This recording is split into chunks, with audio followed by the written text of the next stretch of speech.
Dun, dun, dun, dun, da, da, da, da, da, da, da, da, da. Okay, sorry. I just had to do that for a moment. This is my Soviet 1 on 72nd scale sci-fi army. It's combined. It has both Soviets of World War II, winters, and it has some cool sci-fi stuff I made and still have to fix up a little on the paint. So let's go over the army. Forget that. That's German. From the hedges here, that's what we're gonna look at. So right here I got the Siberians, riflemen, SMG gunners, and one machine gunner, or LMG, whatever. Machine gun team, infantry squad, anti-tank gunner there, two motor sections or motor teams. This is scouts or Spetsnaz, I call them, like in 1946 version at least. The harass snipers were snipers on the facility sites that were active in Afghanistan. I say what's wrong with me? Were active in Stalingrad. I found an incomplete T-35 kit and I tried to convert it. I still have to do some painting on it, as you can see, and some cleaning on the hot glue. And I have to fix some of those hinges, and here you can see how I build it. It's just very easy actually.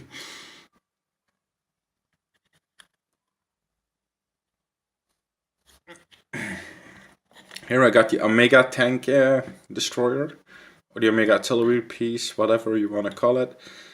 It's a long range piece. So it's very effective. It can fire indirect and hit on a 6, unless if it's combined, if these guys spot that target and call it in. This is a KV-1, a T-34, and here is a mega tank, a mega walker, a light walker or medium walker with a T-34 gun and turret mounted on top. And I've built it again from hinges, as you can see, with hot glue, and then I cut it off with a precision cutter. This is the cap, drinking cap, iced tea pack, very nice, iced tea peach. And the T-34 turret, of course, and I can just switch that turret with the Omega tank destroyer. And here is my favorite of the Soviets. This is Boris. It's actually the name of an old dog I had, which was a Leonberger. It was a great mighty beast, so therefore I call it like that. And now, again, this is just custom build. And what it has a machine gun right here. You can see that right here. It has a anti-tank fist over here, so it can punch through other walkers and tanks. And it has a Tesla weapon right here. I built that. I still have to cut this little bit off, as you can see. But this here I built from one of those iron strips you use to keep your plastic bag closed for your sandwich. So they're easily available in the supermarket. So I just picked up some of those.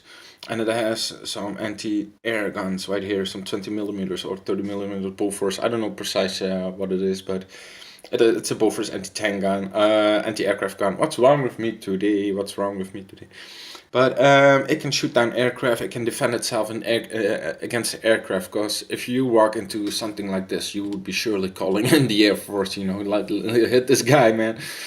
And it's got, of course, here an antenna for the power circulation, etc. But the thing about this one is it's very heavily armored in the front. Like there's 3 guys crewing it.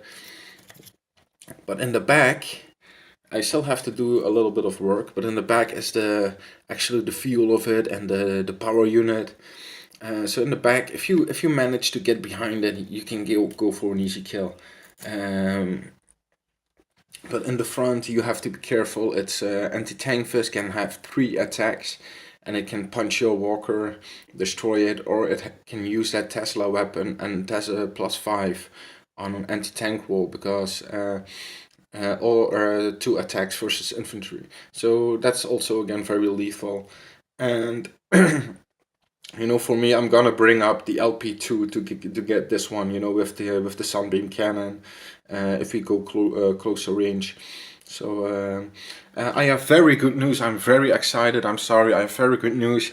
I've just spotted some sci-fi 1946 figures and figures. I mean vehicles and stuff. Mecha walkers, and they include even the P1000 Red. And the P1000 Red is a huge monster tank which won't even fit on your wargaming table without crushing some houses. So, but it has the mouse. It has walker mouse versions. So I've been looking for where can I get them, and I found it, and I'll soon order them. I've also found some figures. I believe if I pronounce it right, Ikriol, I mean, which has like these German units.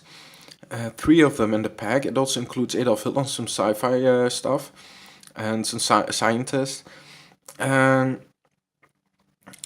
And it has three figures that have that vampire night sight scope. So I'm gonna order those two, and I'm gonna order either a Horton 229, which is the German stealth bomber version, or I'm gonna order the Me 292, which is Me 262, sorry, which is the world's first jet fighter. To back up my air force against these Soviet monsters. Oh yeah, this here is a ski patrol of the Siberian set. Also looks very nice.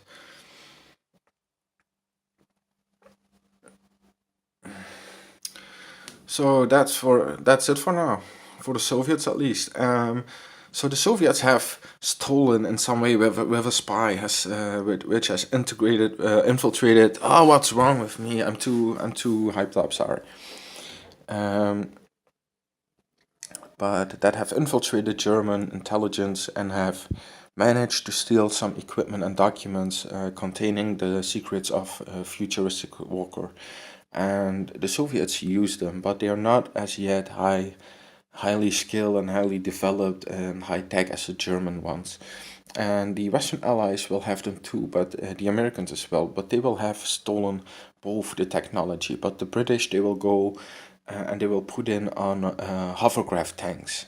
And they will have tanks that can actually, fly, like hover over the ground, over obstacles. And because the British would do that to cross the channel with their tanks, so the Germans can never cross the channels with their walkers, but the British can with the hovercraft tanks. So, and they get engaged in the battle of Europe in that way. So that's it for now. Thanks for watching, and stay tuned.